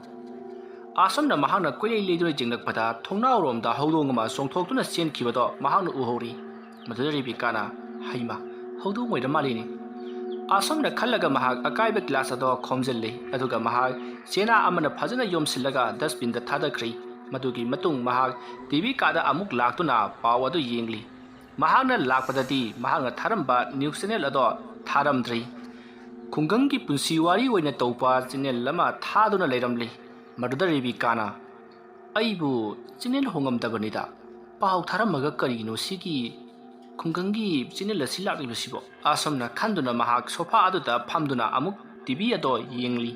ꯃꯍꯥꯛꯅ ꯑꯁꯨꯝꯅ ꯇꯤꯚꯤ ꯌꯦꯡꯂꯤꯉꯩ ꯑꯗꯨꯗ ꯇꯤꯚꯤꯗꯣ ꯃꯩ ꯃꯨꯠꯊꯣꯛꯈ꯭ꯔꯤ꯫ ꯑꯁꯨꯝꯅ ꯃꯩ ꯍꯦꯛ ꯃꯨꯠꯈꯤꯕ ꯑꯗꯨꯗ ꯇꯤꯚꯤꯒꯤ ꯄꯥꯛꯂꯕ ꯏꯁꯀ꯭ꯔꯤꯟ ꯑꯗꯨꯗ ꯀꯅꯥꯒꯨꯝꯕ ꯑꯃ ꯐꯝꯗꯨꯅ ꯃꯍꯥꯛꯀꯤ ꯃꯅꯥꯛꯇ ꯂꯩꯔꯤꯕꯗꯣ ꯃꯍꯥꯛꯅ ꯍꯥꯏꯐꯦꯠ ꯎꯍꯧꯔꯤ꯫ ꯑꯁꯨꯝꯅ ꯍꯦꯛ ꯎꯕꯒ ꯇꯤꯚꯤ ꯑꯗꯣ ꯈꯪꯂꯥꯛ ꯂꯥꯛꯈꯤ꯫ ꯃꯇꯝ ꯑꯗꯨꯗ ꯔꯦꯕꯤꯀꯥ ꯃꯃꯥꯏ ꯐꯠ ꯂꯩꯊꯣꯛꯇꯨꯅ ꯃꯍꯥꯛꯅ ꯍꯧꯖꯤꯛ ꯎꯈꯤꯕ ꯁꯛꯇꯝ ꯑꯗꯨꯒꯤ ꯃꯥꯏꯀꯩꯔꯣꯝꯗ ꯃꯃꯥꯏ ꯑꯣꯟꯁꯤꯜꯂꯤ꯫ ꯑꯗꯨꯕꯨ ꯀꯅꯥꯁꯨ ꯂꯩꯔꯝꯗꯦ꯫ ꯃꯁꯤꯗꯒꯤ ꯔꯦꯕꯤꯀꯥꯅ ꯃꯍꯥꯛꯀꯤ ꯔꯤꯃꯣꯠ ꯑꯗꯣ ꯂꯧꯈꯠꯇꯨꯅ ꯄꯋꯥꯔ ꯑꯣꯐ ꯕꯇꯟꯗ ꯅꯝꯗꯨꯅ ꯇꯤꯚꯤ ꯑꯗꯣ ꯑꯃꯨꯛꯁꯨ ꯃꯨꯠꯊꯠꯂꯤ꯫ ꯑꯗꯨꯒ ꯇꯤꯚꯤꯒꯤ ꯏꯁꯀ꯭ꯔꯤꯟ ꯑꯗꯨꯗ ꯀꯔꯤ ꯇꯥꯕꯅꯣ ꯍꯥꯏꯗꯨꯅ ꯑꯃꯨꯛꯀꯁꯨ ꯌꯦꯡꯉꯤ꯫ ꯑꯗꯨꯕꯨ ꯃꯍꯥꯛꯅ ꯍꯟꯗꯛꯃꯨꯛ ꯌꯦꯡꯂꯛꯄꯗꯗꯤ ꯀꯅꯥꯃꯠꯇ ꯂꯩꯇ꯭ꯔꯦ꯫ ꯃꯁꯤꯗꯒꯤ ꯔꯦꯕꯤꯀꯥ ꯋꯥꯈꯜꯅ ꯑꯣꯏꯔ ꯃꯥꯜꯂꯦ ꯈꯟꯗꯨꯅ ꯇꯤꯚꯤꯗꯣ ꯑꯃꯨꯛ ꯊꯥꯗꯨꯅ ꯇꯤꯚꯤ ꯑꯗꯣ ꯌꯦꯡꯉꯤ꯫ ꯑꯁꯨꯝꯅ ꯌꯦꯡꯗꯨꯅ ꯂꯩꯔꯤꯉꯩ ꯌꯨꯝꯒꯤ ꯃꯃꯥꯡ ꯊꯣꯡ ꯑꯗꯣ ꯍꯥꯡꯗꯣꯛꯇꯨꯅ ꯀꯅꯥꯒꯨꯝꯕ ꯑꯃ ꯆꯠꯈꯤꯕꯒꯤ ꯁꯥꯎꯍꯨꯝ ꯃꯍꯥꯛꯅ ꯐꯪꯈꯤ꯫ ꯃꯁꯤꯗꯒꯤ ꯃꯍꯥꯛꯅ ꯃꯃꯥꯡ ꯊꯣꯡ ꯍꯥꯡꯂꯤꯕꯁꯤꯕꯨ ꯀꯅꯥꯅꯅꯣꯅꯦ ꯍꯥꯏꯗꯨꯅ ꯃꯍꯥꯛ ꯄꯔꯞ ꯄꯔꯞ ꯂꯥꯛꯏ꯫ ꯑꯗꯨꯒ ꯊꯣꯡ ꯑꯗꯣꯝꯗ ꯌꯦꯡꯂꯛꯄꯗꯗꯤ ꯊꯣꯡ ꯑꯗꯣ ꯀꯔꯤꯁꯨ ꯍꯥꯡꯂꯝꯗꯦ꯫ ꯑꯗꯨꯒ ꯀꯅꯥ ꯑꯃꯠꯇ ꯆꯠꯈꯤꯕ ꯂꯥꯛꯈꯤꯕꯒꯤ ꯃꯃꯤ ꯑꯃꯠꯇ ꯇꯥꯔꯝꯗꯦ꯫ ꯔꯦꯕꯤꯀꯥ ꯉꯁꯤ ꯇꯧꯔꯛꯂꯤꯕ ꯃꯑꯣꯡ ꯑꯁꯦ ꯅꯍꯥꯟ ꯃꯈꯩ ꯑꯃꯨꯛꯇ ꯇꯧꯔꯛꯇꯕ ꯃꯑꯣꯡꯅꯤ꯫ ꯃꯇꯝ ꯑꯗꯨꯗ ꯔꯦꯕꯤꯀꯥꯅ ꯈꯜꯂꯤ, ꯉꯔꯥꯡ ꯑꯩꯈꯣꯏꯅ ꯑꯁꯤꯕꯒꯤ ꯊꯋꯥꯏ ꯑꯃ ꯄꯣꯔꯛꯇꯨꯅ ꯌꯨꯝ ꯑꯁꯤꯗ ꯂꯥꯛꯈꯤꯕ ꯑꯗꯨꯗꯒꯤ ꯀꯔꯤꯅꯣꯃꯗꯤ ꯌꯨꯝꯁꯦ ꯇꯧꯔꯤ꯫ ꯊꯋꯥꯏꯗꯨꯕꯨ ꯌꯨꯝꯁꯤꯗ ꯁꯨꯝ ꯂꯩꯔꯕ ꯖꯥꯠꯂꯅꯦ? ꯑꯁꯨꯝꯅ ꯈꯟꯗꯨꯅ ꯃꯍꯥꯛꯀꯤ ꯇꯤꯚꯤ ꯀꯥꯗ ꯄꯔꯞ ꯄꯔꯞ ꯂꯥꯛꯂꯤ꯫ ꯑꯗꯨꯒ ꯇꯦꯕꯜ ꯃꯊꯛ ꯑꯗꯨꯗ ꯊꯝꯂꯤꯕ ꯃꯍꯥꯛꯀꯤ ꯃꯣꯕꯥꯏꯜ ꯑꯗꯨ ꯂꯧꯈꯠꯇꯨꯅ ꯃꯍꯥꯛꯀꯤ ꯃꯄꯨꯔꯣꯏꯕ ꯔꯥꯃꯦꯁ ꯆꯟꯗ꯭ꯔꯗ ꯐꯣꯟ ꯇꯧꯏ꯫ ꯃꯇꯝ ꯑꯗꯨꯗ ꯔꯥꯃꯦꯁ ꯆꯟꯗ꯭ꯔ ꯊꯕꯛ ꯀꯟꯅ ꯆꯤꯟꯕ ꯃꯇꯝ ꯑꯣꯏꯕꯅ ꯐꯣꯟ ꯑꯗꯣ ꯔꯤꯁꯤꯞ ꯇꯧꯔꯛꯇ꯭ꯔꯤ꯫ ꯃꯗꯨꯗ ꯔꯦꯕꯤꯀꯥꯅ, ꯀꯔꯤꯅꯣ ꯃꯁꯤ ꯅꯨꯄꯥꯁꯤꯅ ꯐꯣꯟ ꯔꯤꯁꯤꯞ ꯇꯧꯔꯛꯇ꯭ꯔꯤꯕꯁꯤꯕꯣ? ꯑꯩꯅ ꯈꯔ ꯊꯨꯔꯛꯑꯗꯤꯅꯦ ꯇꯧꯔꯛꯑꯗꯧꯕꯅꯤ꯫ ꯑꯁꯨꯝꯅ ꯃꯍꯥꯛ ꯃꯨꯔꯨꯝ ꯃꯨꯔꯨꯝ ꯁꯣꯟꯗꯨꯅ ꯑꯃꯨꯛꯀꯁꯨ ꯅꯣꯠꯇꯨꯅ ꯇꯧꯁꯤꯜꯂꯤ꯫ ꯑꯗꯨꯕꯨ ꯔꯥꯃꯦꯁ ꯆꯟꯗ꯭ꯔ ꯐꯣꯟꯗꯣ ꯁꯨꯡꯂꯧ ꯂꯧꯈꯠꯂꯛꯈꯤꯗ꯭ꯔꯤ꯫ ꯃꯁꯤꯗꯒꯤ ꯔꯦꯕꯤꯀꯥꯁꯨ ꯏꯃꯨꯡꯗ ꯂꯩꯕꯗꯣ ꯍꯩꯅꯔꯛꯇ꯭ꯔꯗꯨꯅ ꯃꯍꯥꯛ ꯃꯄꯥꯟꯗ ꯊꯣꯔꯛꯂꯤ꯫ ꯑꯗꯨꯒ ꯌꯨꯝ ꯑꯗꯨꯒꯤ ꯒꯥꯔꯗꯦꯟ ꯑꯗꯨꯗ ꯊꯥꯔꯤꯕ ꯆꯧꯀ꯭ꯔꯤꯁꯤꯡ ꯑꯗꯨꯗ ꯐꯝꯗꯨꯅ ꯃꯍꯥꯛ ꯐꯣꯟ ꯃꯦꯠꯇꯨꯅ ꯂꯩꯔꯤ꯫ ꯑꯁꯨꯝꯅ ꯃꯍꯥꯛꯅ ꯂꯩꯔꯤꯉꯩ ꯇꯨꯡꯂꯣꯝꯗ ꯃꯤ ꯑꯃ ꯁꯥꯎꯍꯨꯝ ꯅꯥꯏꯅ ꯆꯠꯈꯤꯕꯒꯤ ꯁꯥꯎꯍꯨꯝ ꯐꯪꯈꯤ꯫ ꯁꯥꯎꯍꯨꯝ ꯑꯗꯨ ꯀꯝꯃꯟꯈꯤꯕꯅ ꯃꯍꯥꯛꯀꯤ ꯇꯨꯡꯂꯣꯝꯒꯤ ꯁꯝ ꯑꯗꯨ ꯐꯥꯎꯕ ꯍꯨꯝꯒꯠꯂꯤꯕꯅꯤ꯫ ꯃꯗꯨꯗ ꯔꯦꯕꯤꯀꯥ ꯇꯨꯡꯂꯣꯝꯗ ꯁꯠ ꯂꯩꯊꯣꯔꯛꯏ꯫ ꯑꯗꯨꯒ ꯀꯣꯏꯌꯦꯡ ꯌꯦꯡꯉꯤ꯫ ꯔꯦꯕꯤꯀꯥꯅ ꯂꯩꯔꯤꯕ ꯌꯨꯝ ꯑꯁꯤ ꯎ ꯋꯥ ꯃꯔꯥꯡ ꯀꯥꯏꯅ ꯍꯧꯏ꯫ ꯑꯗꯨꯒ ꯃꯍꯥꯛꯀꯤ ꯌꯨꯝꯒꯤ ꯂꯣꯟꯅꯕꯗ ꯌꯥꯝꯅ ꯅꯛꯅꯗꯅ ꯌꯨꯝꯗꯤ ꯈꯔ ꯈꯔ ꯂꯟꯅ ꯂꯟꯅ ꯇꯥꯏ꯫ ꯑꯁꯣꯝꯗ ꯔꯦꯕꯤꯀꯥꯅ ꯀꯣꯏꯌꯦꯡ ꯌꯦꯡꯂꯛꯄ ꯑꯗꯨꯗ ꯀꯅꯥ ꯑꯃꯠꯇ ꯎꯗ꯭ꯔꯤ꯫ ꯃꯁꯤꯗꯒꯤ ꯔꯦꯕꯤꯀꯥꯅ ꯅꯨꯡꯁꯤꯠ ꯁꯤꯠꯂꯛꯄ ꯑꯣꯏꯔ ꯃꯥꯜꯂꯦ ꯍꯥꯏꯗꯨꯅ ꯃꯍꯥꯛ ꯑꯗꯨꯃꯛ ꯐꯝꯗꯨꯅ ꯃꯣꯕꯥꯏꯜ ꯃꯦꯠꯂꯤ꯫ ꯃꯁꯤꯗꯒꯤ ꯃꯍꯥꯛꯅ ꯁꯦꯜꯐꯤ ꯑꯃꯇꯪ ꯀꯥꯞꯀꯦ ꯍꯥꯏꯗꯨꯅ ꯁꯦꯜꯐꯤ ꯑꯃ ꯀꯥꯞꯄꯤ꯫ ꯑꯗꯨꯝꯅ ꯃꯍꯥꯛꯅ ꯁꯦꯜꯐꯤ ꯑꯗꯨ ꯀꯥꯞꯄ ꯂꯣꯏꯔꯒ ꯃꯍꯥꯛꯀꯤ ꯄꯤꯛꯆꯔ ꯑꯗꯨ ꯌꯦꯡꯂꯛꯄ ꯃꯇꯝꯗꯗꯤ ꯃꯍꯥꯛꯀꯤ ꯇꯨꯡꯗ ꯍꯧꯔꯤꯕ ꯎ ꯄꯥꯝꯕꯤꯁꯤꯡ ꯑꯗꯨꯒꯤ ꯃꯔꯨꯝꯗ ꯀꯅꯥꯒꯨꯝꯕ ꯑꯃ ꯂꯩꯔꯤꯕꯗꯣ ꯃꯍꯥꯛꯅ ꯎꯔꯛꯏ꯫ ꯑꯗꯨꯝꯅ ꯎ ꯄꯥꯝꯕꯤ ꯑꯗꯨꯒꯤ ꯃꯔꯨꯝꯗ ꯃꯤ ꯑꯃ ꯂꯩꯕꯒꯤ ꯐꯨꯔꯤꯠꯀꯤ ꯃꯆꯦꯠ ꯑꯃ ꯎꯔꯛꯄ ꯑꯗꯨꯗ ꯃꯍꯥꯛꯅ ꯇꯨꯡ ꯂꯩꯊꯣꯛꯇꯨꯅ ꯎ ꯑꯗꯨꯗ ꯌꯦꯡꯂꯛꯏ꯫ ꯑꯗꯨꯕꯨ ꯎ ꯑꯗꯨꯗꯗꯤ ꯀꯅꯥꯃꯠꯇ ꯂꯩꯔꯝꯗꯦ꯫ ꯃꯁꯤꯗꯒꯤ ꯃꯍꯥꯛꯅ ꯍꯧꯖꯤꯛ ꯀꯥꯞꯈꯤꯕ ꯐꯣꯇꯣ ꯑꯗꯨꯗ ꯑꯃꯨꯛꯀꯁꯨ ꯌꯦꯡꯂꯛꯏ꯫ ꯃꯇꯝ ꯑꯗꯨꯗꯗꯤ ꯎꯒꯤ ꯃꯔꯨꯝ ꯑꯗꯨꯗ ꯍꯧꯖꯤꯛꯇ ꯃꯥꯅ ꯎꯈꯤꯕ ꯐꯨꯔꯤꯠꯀꯤ ꯃꯆꯦꯠ ꯑꯗꯣ ꯑꯃꯨꯛ ꯎꯔꯝꯗ꯭ꯔꯤ꯫ ꯃꯗꯨꯗ ꯔꯦꯕꯤꯀꯥ ꯄꯨꯡꯉꯛ ꯉꯛꯏ꯫ ꯇꯧꯔꯛꯂꯤꯕ ꯃꯑꯣꯡ ꯑꯗꯨꯗ ꯃꯍꯥꯛ ꯍꯦꯟꯅ ꯀꯤꯔꯛꯂꯤ꯫ ꯃꯁꯤꯗꯒꯤ ꯃꯍꯥꯛꯅ ꯃꯍꯥꯛꯀꯤ ꯃꯣꯕꯥꯏꯜ ꯑꯗꯣ ꯀꯦꯃꯦꯔꯥ ꯑꯣꯟ ꯇꯧꯗꯨꯅ ꯃꯍꯥꯛꯅ ꯍꯧꯖꯤꯛ ꯎꯈꯤꯕ ꯎ ꯑꯗꯨꯗ ꯐꯣꯇꯣ ꯀꯥꯞꯄꯤ꯫ ꯑꯗꯨꯒ ꯃꯍꯥꯛꯅ ꯐꯣꯇꯣ ꯑꯗꯨꯗ ꯌꯦꯡꯂꯛꯄ ꯃꯇꯝꯗꯗꯤ ꯎ ꯑꯗꯨꯒꯤ ꯃꯔꯨꯝꯗꯒꯤ ꯈꯨꯠꯁꯥ ꯑꯃ ꯇꯤꯡꯊꯣꯔꯛꯂꯒ ꯎ ꯑꯗꯨꯗ ꯄꯥꯏꯔꯤꯕꯗꯣ ꯃꯍꯥꯛꯅ ꯎꯔꯤ꯫ ꯃꯗꯨ ꯎꯕꯗ ꯔꯦꯕꯤꯀꯥ ꯁ꯭ꯋꯥꯏ ꯂꯥꯎꯈ꯭ꯔꯦ꯫ ꯃꯍꯥꯛ ꯇꯁꯦꯡꯅ ꯃꯐꯝ ꯑꯁꯤꯗ ꯄꯨꯠ ꯑꯃ ꯂꯩꯔꯦ꯫ ꯉꯔꯥꯡ ꯃꯈꯣꯏꯅ ꯄꯣꯔꯛꯈꯤꯕ ꯍꯅꯨꯕ ꯑꯗꯨꯒꯤ ꯊꯋꯥꯏ ꯂꯩꯔꯦ ꯍꯥꯏꯕꯁꯦ ꯃꯍꯥꯛ ꯇꯁꯦꯡꯅ ꯈꯪꯂꯦ꯫ ꯃꯁꯤꯗꯒꯤ ꯔꯦꯕꯤꯀꯥꯅ ꯃꯍꯥꯛꯀꯤ ꯃꯃꯤꯠꯅ ꯎꯕꯗꯤ ꯐꯪꯗꯕ ꯑꯗꯨꯒ ꯀꯦꯃꯦꯔꯥꯗꯗꯤ ꯃꯃꯤ ꯇꯥꯕ ꯑꯗꯨꯅ ꯀꯦꯃꯦꯔꯥ ꯑꯗꯨ ꯀꯥꯞꯇꯨꯅ ꯍꯧꯖꯤꯛ ꯊꯋꯥꯏ ꯑꯗꯣ ꯀꯗꯥꯏꯗ ꯂꯩꯕꯒꯦ ꯍꯥꯏꯕꯗꯣ ꯈꯪꯅꯕꯒꯤꯗꯃꯛ ꯀꯦꯃꯦꯔꯥ ꯀꯥꯞꯄꯒꯦ ꯍꯥꯏꯗꯨꯅ ꯃꯍꯥꯛ ꯈꯜꯂꯛꯂꯤ꯫ ꯃꯁꯤꯗꯒꯤ ꯃꯍꯥꯛꯅ ꯌꯥꯝꯅ ꯀꯤꯅ ꯎ ꯑꯗꯨꯗ ꯑꯃꯨꯛꯀꯁꯨ ꯐꯣꯇꯣ ꯑꯃ ꯀꯥꯞꯄꯤ꯫ ꯍꯟꯗꯛꯃꯨꯛꯇꯤ ꯐꯣꯇꯣ ꯑꯗꯨꯗ ꯎ ꯑꯗꯨꯒꯤ ꯃꯅꯥꯛ ꯅꯛꯅ ꯍꯅꯨꯕꯤ ꯑꯃꯒꯤ ꯁꯛꯇꯝꯗ ꯃꯨꯁꯤꯟ ꯃꯨꯕ ꯐꯤꯖꯣꯜ ꯁꯦꯠꯄ ꯑꯃ ꯂꯦꯞꯇꯨꯅ ꯂꯩꯔꯤꯕꯗꯣ ꯃꯍꯥꯛꯅ ꯎꯔꯛꯏ꯫ ꯃꯃꯥꯏ ꯃꯃꯤꯠꯁꯨ ꯑꯃꯠꯇ ꯈꯪꯗꯦ꯫ ꯑꯃꯨꯕ ꯐꯤꯖꯣꯜꯅ ꯃꯁꯥ ꯄꯨꯝꯕ ꯀꯨꯞꯊꯩ꯫ ꯑꯗꯨꯒ ꯔꯦꯕꯤꯀꯥꯗ ꯌꯥꯝꯅ ꯁꯥꯎꯅ ꯌꯦꯡꯂꯛꯄꯗꯧꯅꯁꯨ ꯇꯧꯏ꯫ ꯃꯗꯨ ꯎꯕꯗ ꯔꯦꯕꯤꯀꯥ ꯈꯪꯄ꯭ꯔꯦꯛ ꯈꯪꯗꯨꯅ ꯎ ꯑꯗꯣꯝꯗ ꯌꯦꯡꯂꯛꯏ꯫ ꯑꯗꯨꯕꯨ ꯀꯅꯥꯃꯠꯇ ꯂꯩꯕꯗꯤ ꯎꯗꯦ꯫ ꯃꯁꯤꯗꯒꯤ ꯔꯦꯕꯤꯀꯥ ꯏꯃꯨꯡꯂꯣꯝꯗ ꯄꯔꯞ ꯆꯦꯟꯁꯤꯜꯂꯛꯂꯤ ꯑꯗꯨꯒ ꯊꯣꯡ ꯑꯗꯣ ꯂꯣꯟꯁꯤꯜꯂꯤ꯫ ꯑꯁꯨꯝꯅ ꯃꯍꯥꯛꯅ ꯌꯥꯝꯅ ꯀꯤꯗꯨꯅ ꯂꯩꯔꯤꯉꯩ ꯃꯍꯥꯛꯀꯤ ꯐꯣꯟ ꯑꯗꯣ ꯌꯥꯝꯅ ꯍꯧꯅ ꯔꯤꯡ ꯈꯤꯡꯂꯛꯏ꯫ ꯑꯗꯨꯝꯅ ꯔꯤꯡ ꯈꯤꯡꯂꯛꯄ ꯑꯗꯨꯗ ꯃꯍꯥꯛ ꯈꯪꯄ꯭ꯔꯦꯛ ꯈꯪꯗꯨꯅ ꯐꯣꯟ ꯑꯗꯣ ꯂꯩꯃꯥꯏꯗ ꯊꯥꯗꯩ꯫ ꯃꯁꯤꯗꯒꯤ ꯃꯍꯥꯛꯅ ꯐꯣꯟ ꯑꯗꯣ ꯄꯔꯞ ꯑꯃꯨꯛ ꯈꯨꯟꯒꯠꯂꯒ ꯐꯣꯟ ꯑꯗꯣ ꯔꯤꯁꯤꯞ ꯇꯧꯏ꯫ ꯃꯇꯝ ꯑꯗꯨꯗ ꯔꯥꯃꯦꯁꯆꯟꯗ꯭ꯔꯅ "ꯍꯥꯏ, ꯀꯩꯗꯧꯔꯦ? ꯑꯩ ꯁꯣꯝꯗ ꯃꯤꯇꯤꯡ ꯑꯃ ꯇꯧꯔꯤꯉꯩꯗ ꯅꯪꯅ ꯐꯣꯟꯗ ꯄꯪꯇꯧ ꯇꯧꯁꯤꯜꯂꯛꯏꯗꯨꯕꯨ ꯀꯩꯗꯧꯔꯒꯦ?" ꯑꯁꯨꯝꯅ ꯍꯥꯏꯔꯛꯄ ꯑꯗꯨꯗ ꯔꯦꯕꯤꯀꯥꯗꯣ ꯀꯤꯃꯟꯈꯤꯕ ꯄꯥꯈꯠꯈꯤꯕꯅ ꯍꯦꯟꯃꯟꯈꯤꯕꯅ ꯃꯍꯥꯛ ꯀꯞꯂꯛꯂꯤ꯫ ꯑꯗꯨꯒ "ꯌꯨꯝ ꯑꯁꯤꯗ ꯀꯔꯤꯅꯣꯃ ꯇꯧꯔꯦ, ꯈꯤꯇꯪ ꯊꯨꯅ ꯂꯥꯛꯄꯤꯌꯨ, ꯅꯪꯅ ꯂꯥꯛꯄꯗ ꯑꯃꯥꯏꯕ ꯑꯃꯁꯨ ꯌꯥꯎꯔꯛꯎ" ꯍꯥꯏꯗꯨꯅ ꯀꯞꯇꯨꯅ ꯄꯥꯎ ꯇꯝꯃꯤ꯫ ꯑꯗꯨꯝꯅ ꯔꯦꯕꯤꯀꯥꯅ ꯀꯞꯂꯛꯄ ꯑꯗꯨꯗ ꯔꯥꯃꯦꯁꯆꯟꯗ꯭ꯔ ꯑꯣꯐꯤꯁꯇ ꯂꯩꯕ ꯉꯝꯗ꯭ꯔꯦ꯫ ꯃꯁꯤꯗꯒꯤ ꯔꯥꯃꯦꯁꯆꯟꯗ꯭ꯔꯗꯨ ꯉꯔꯥꯡꯗꯒꯤ ꯊꯧꯗꯣꯛ ꯑꯃ ꯊꯣꯛꯇꯨꯅꯒ ꯂꯩꯕꯒ ꯃꯍꯥꯛ ꯄꯥꯈꯠꯈꯤꯕꯅ "ꯑꯩ ꯍꯧꯖꯤꯛꯃꯛ ꯄꯔꯞ ꯂꯥꯛꯂꯒꯦ, ꯑꯃꯥꯏꯕꯗꯨꯅ ꯀꯣꯟꯅ ꯀꯧꯔꯕꯁꯨ ꯑꯩ ꯍꯥꯟꯅ ꯌꯨꯝ ꯑꯗꯨꯗ ꯌꯧꯔꯛꯈꯤꯒꯦ" ꯍꯥꯏꯗꯨꯅ ꯐꯣꯟ ꯑꯗꯣ ꯊꯝꯈ꯭ꯔꯦ꯫ ꯃꯇꯝ ꯑꯗꯨꯗ ꯔꯦꯕꯤꯀꯥꯅ ꯑꯃꯨꯛꯀꯁꯨ ꯐꯣꯟ ꯇꯧꯁꯤꯜꯂꯛꯏ꯫ ꯑꯗꯨꯒ "ꯐꯣꯟ ꯊꯝꯈꯤꯒꯅꯨ, ꯅꯪꯒꯤ ꯈꯣꯟꯖꯦꯜ ꯇꯥꯗꯕꯁꯤꯅ ꯍꯦꯟꯅ ꯑꯩ ꯀꯤ" ꯍꯥꯏꯗꯨꯅ ꯔꯦꯕꯤꯀꯥꯅ ꯀꯞꯇꯨꯅ ꯍꯥꯏꯔꯛꯂꯤ꯫ ꯑꯗꯨꯝꯅ ꯍꯥꯏꯔꯛꯄꯗꯒꯤ ꯔꯥꯃꯦꯁꯆꯟꯗ꯭ꯔꯁꯨ ꯍꯣꯏ ꯍꯥꯏꯗꯨꯅ ꯐꯣꯟ ꯑꯗꯣ ꯑꯗꯨꯃꯛ ꯄꯥꯏꯔꯤ꯫ ꯑꯗꯨꯝꯅ ꯐꯣꯟ ꯑꯗꯣ ꯄꯥꯏꯗꯨꯅ ꯂꯩꯔꯤꯉꯩ ꯐꯣꯟ ꯑꯗꯣ ꯃꯁꯥ ꯃꯇꯣꯝꯇ ꯀꯛꯈ꯭ꯔꯦ꯫ ꯃꯇꯝ ꯑꯗꯨꯗ ꯔꯦꯕꯤꯀꯥꯅ ꯑꯃꯨꯛ ꯍꯟꯅ ꯐꯣꯟ ꯇꯧꯁꯤꯜꯂꯤ꯫ ꯑꯗꯨꯕꯨ ꯑꯗꯨꯃꯛ ꯆꯠꯈꯤꯗ꯭ꯔꯦ꯫ ꯑꯁꯨꯝꯅ ꯇꯧꯗꯨꯅ ꯔꯦꯕꯤꯀꯥꯗꯣ ꯌꯥꯝꯅ ꯆꯔꯥꯡꯅꯅ ꯏꯃꯨꯡ ꯑꯗꯨꯗ ꯂꯩꯔꯤ꯫ ꯑꯁꯨꯝꯅ ꯃꯍꯥꯛꯅ ꯂꯩꯔꯤꯉꯩ ꯃꯍꯥꯛꯀꯤ ꯃꯤꯠꯃꯥꯡꯃꯛꯇꯗ ꯌꯨꯝ ꯑꯗꯨꯒꯤ ꯂꯩꯇꯦꯡꯒꯤ ꯊꯝꯂꯤꯕ ꯒꯝꯂꯥ ꯑꯗꯣ ꯃꯁꯥ ꯃꯇꯣꯝꯇ ꯂꯦꯡꯕ ꯍꯧꯔꯛꯏ꯫ ꯃꯗꯨꯗ ꯔꯦꯕꯤꯀꯥ ꯃꯨꯟꯅ ꯑꯁꯨꯝ ꯌꯦꯡꯉꯤ꯫ ꯑꯁꯨꯝꯅ ꯃꯍꯥꯛꯅ ꯃꯨꯟꯅ ꯌꯦꯡꯗꯨꯅ ꯂꯩꯔꯤꯉꯩ ꯒꯝꯂꯥ ꯑꯗꯣ ꯃꯐꯝ ꯑꯃꯗꯒꯤ ꯃꯐꯝ ꯑꯃꯗ ꯒꯔ ꯆꯤꯡꯕ ꯍꯧꯔꯛꯂꯤ꯫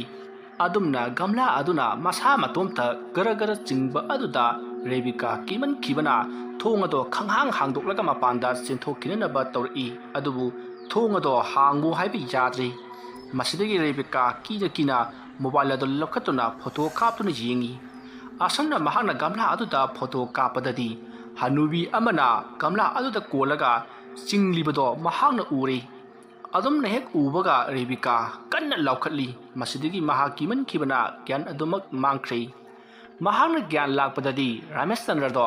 ꯃꯅꯥꯛꯇ ꯂꯩꯔꯝꯃꯤ꯫ ꯑꯗꯨꯒ ꯃꯁꯥꯁꯨ ꯁꯣꯐꯥꯗ ꯍꯤꯞꯇꯨꯅ ꯂꯩꯔꯝꯃꯤ꯫ ꯃꯇꯝ ꯑꯗꯨꯗ ꯔꯥꯃꯦꯁꯆꯟꯗ꯭ꯔꯅ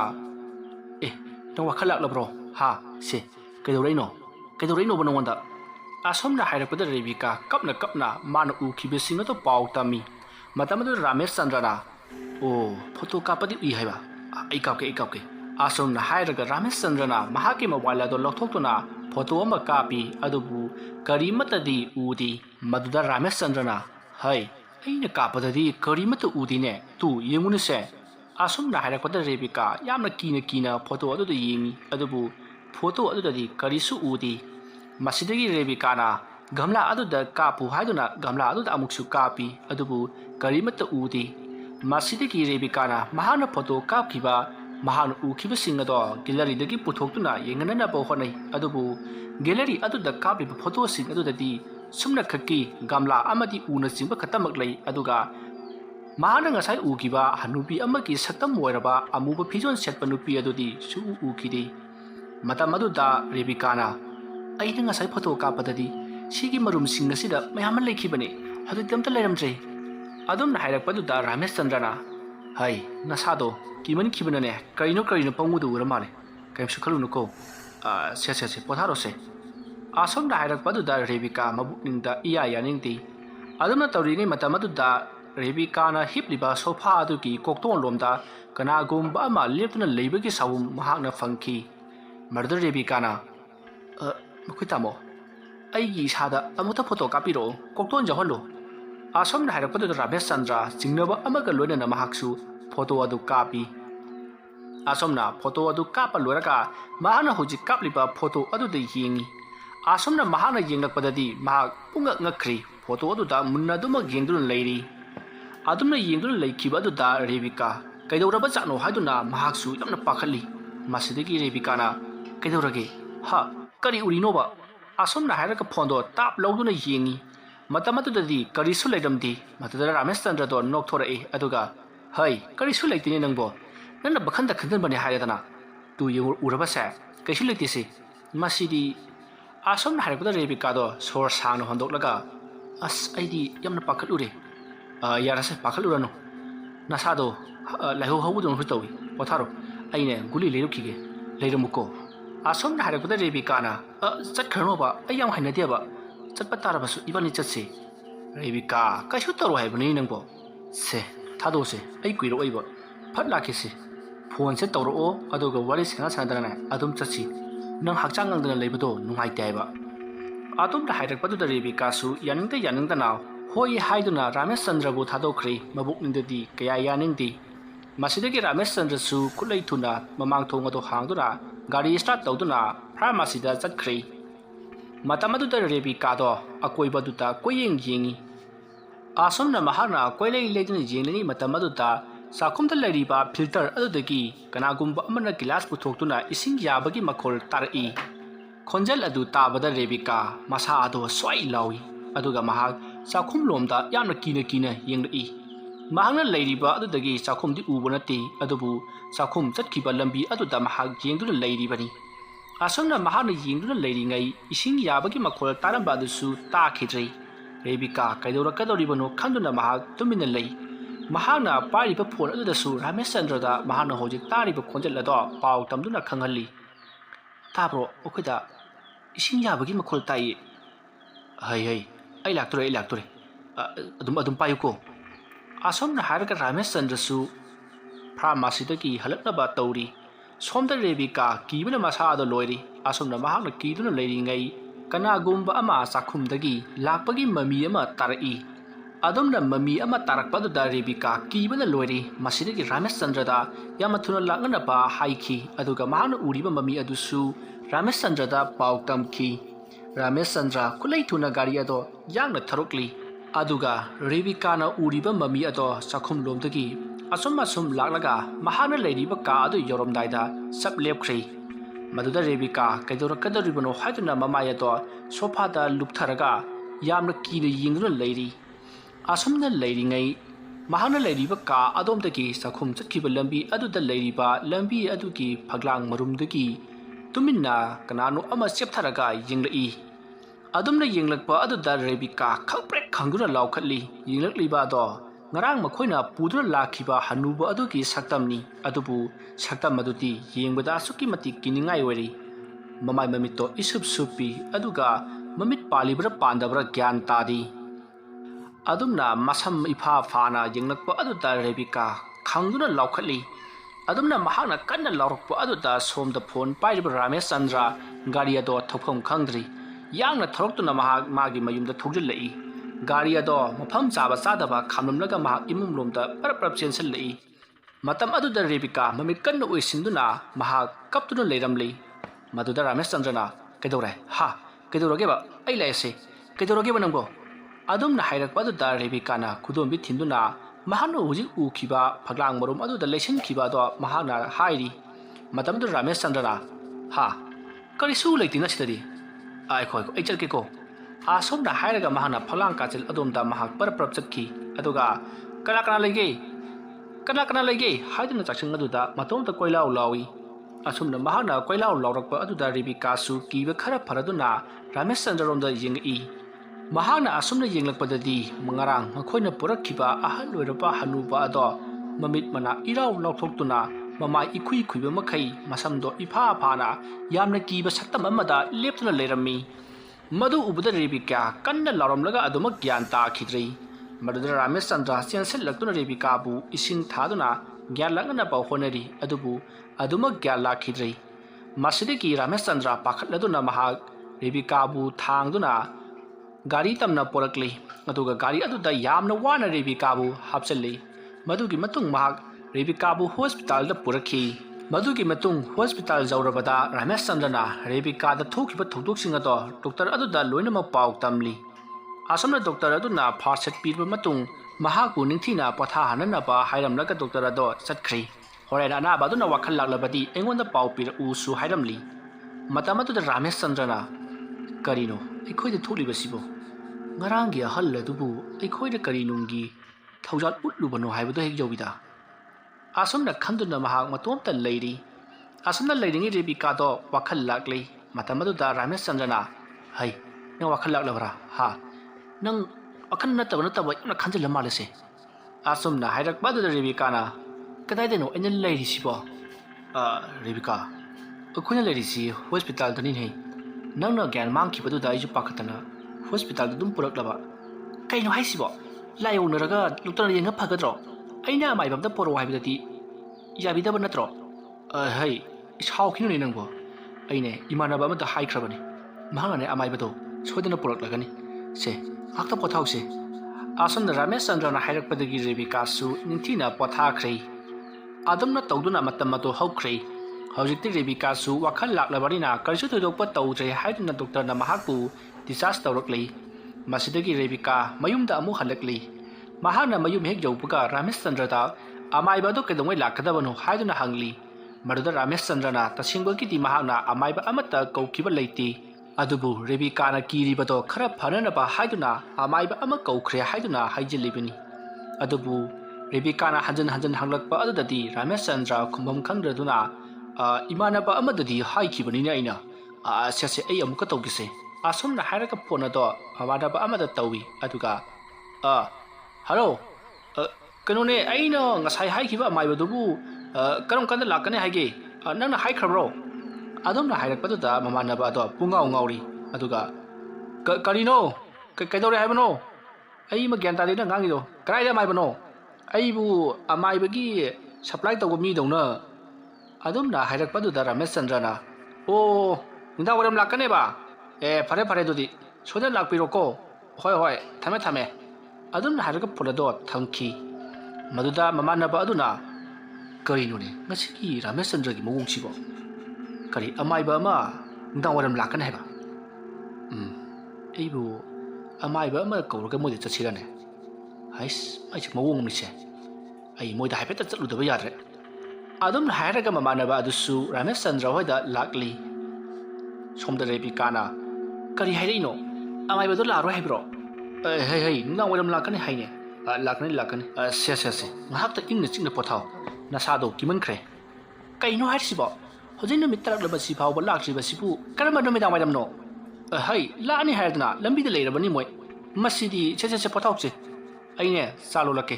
ngasiki kemte sadre asomna hairaga Ramesh Chandra do sakhumda changki Rebecca masa do tawpham khangdi hiplambadagi mahak phamli aduga koibadu da koying masidigi mahakna magi mobile da lokthokduna amokasu photo copy adubu photo adudadi karimata mami tadi adubu mahana chingna ba jaga singda photo kaptuna jengi adumna akoibadu da koyeng lakpani adubu karimata di udre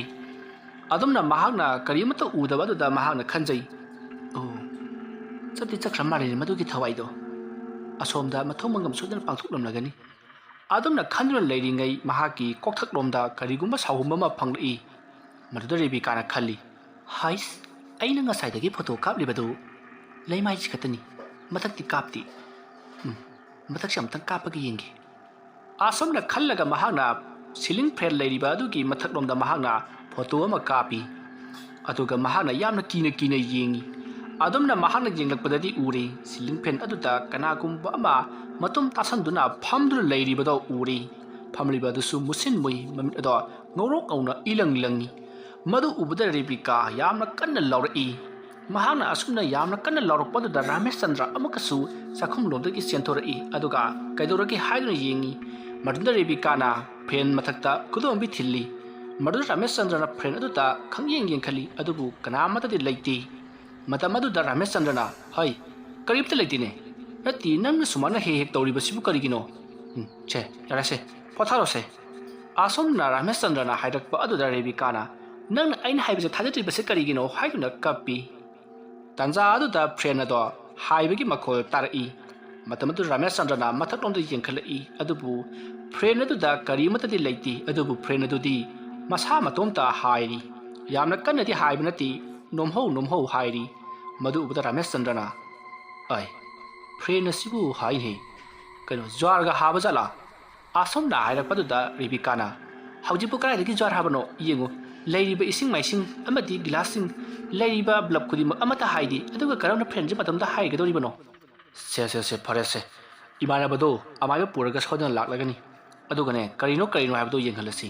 aine sa thangalambani saga loina karambani ai amta changukhige ha kaino haisibo sa sibu kanabro oh kanabani asumna haraka Ramesh Chandra sakhumlomda paraprap lai adumna mahakna sakhumda paraprap sangakpadadi mahakna angakpa ama thengnari mahakna gas mathaka thangalamba sa ado gas mathaktagi leiramdrei gas makhada oina leiramlei madu ubada Ramesh Chandra na aibu sasi gas mathaka thangalamba taine Rebecca na kanna laurokpa aduda aisi hobe tawraga dum senthoabani aibu thangtharambrane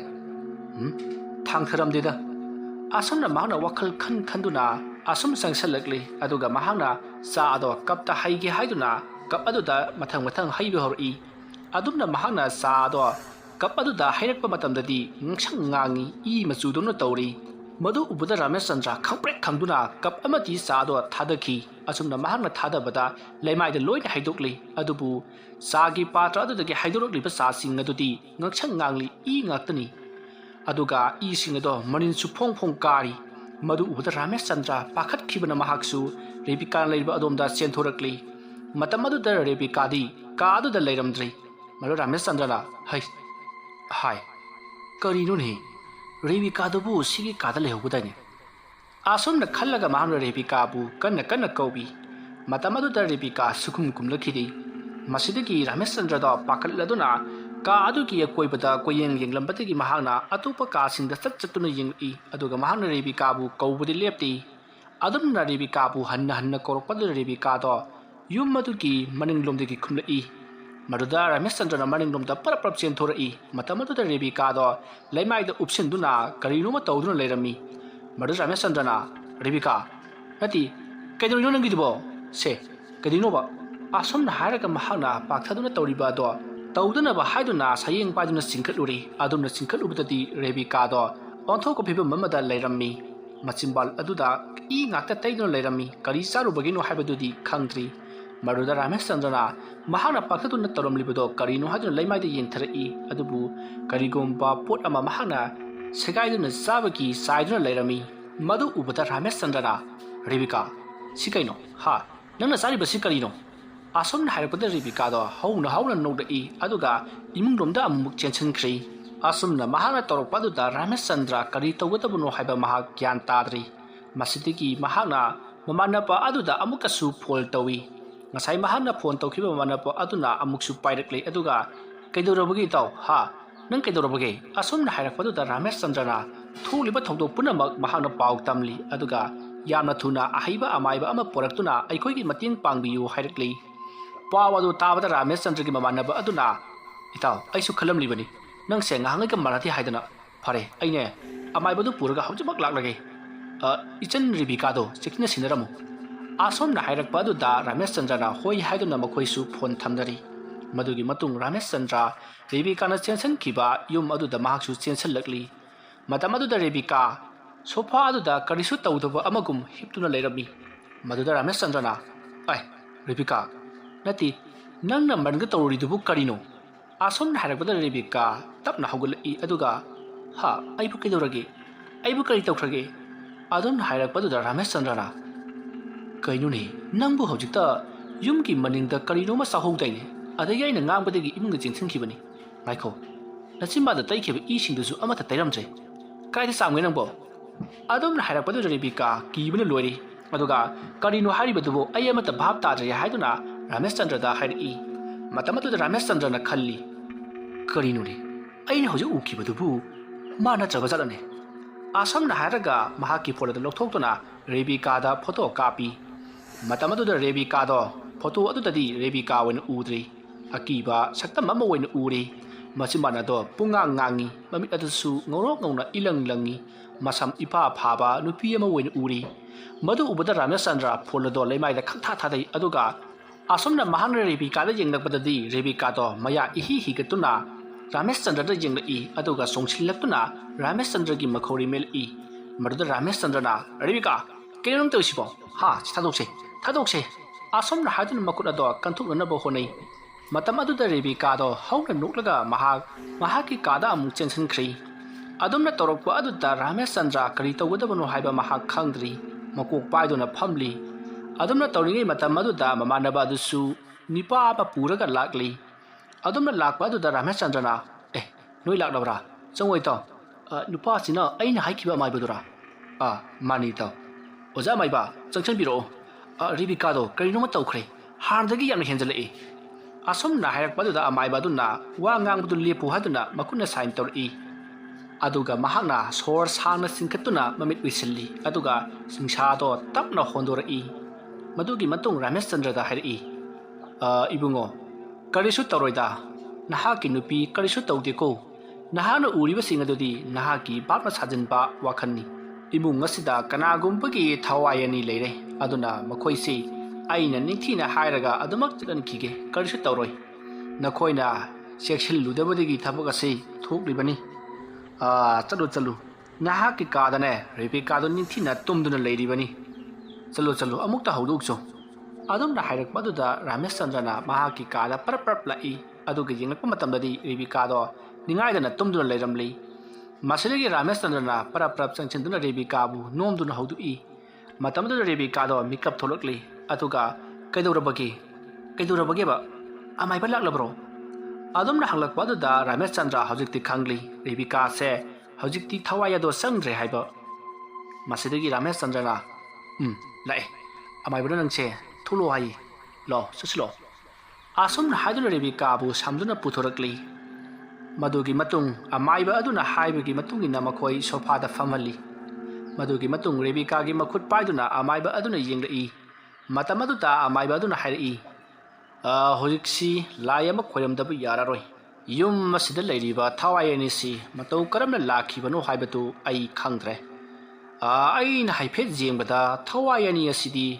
nakoyani na porakhibani ne masibu kamdori bano nati nakoisu asomna thawai mirel kauraga sanaba amaiba makhalla marane amaiba adu gi wa adu tabada Ramesh Chandra na ozamaiba aikhoi adu gumba thawai sanaba minajadi asomna hairaga ngarang makhoina birthday celebration lama pangthok uraga halakpada thengnakhiba ahal adu gi wari punamak amaiba adu da liduna khangali maduda amaiba aduna yare ai khangle hojikti nakhoina ngarang purakhibado thawai singni fare yum masida yediba laimang ase ai khaidok piram lage asomna haiduna amaiba aduna aja puja kaya langtuna thawai mirel aduna yum aduda naisingduna thokpangamduna leiriba do farana ba amaiba aduna laitai nabikhi adumna tawudagidi Rebecca da lairamba aki tujungba anamahazuba laihau hauba kaya tawramba dusu tamna phakri adumna haujikti pungpha pharabagi matungda amaiba aduna haujikti aisu thabak loirabarina yumda hallagi karisu laitaba thabakni chidi laimang yetpani thawaina yum adudagi thokpa ngamdabadagi nakoida aki akhang khara piba khatani makhoi leiri haibado utpani nakoida karisu tawrakloi haiduna amaiba aduna makoida kidana ba wakaya haibiri madugi matung amaiba adusu mayum lomda hankhre Ramesh Chandra nasu amaiba aduda awaman kaya katkhibani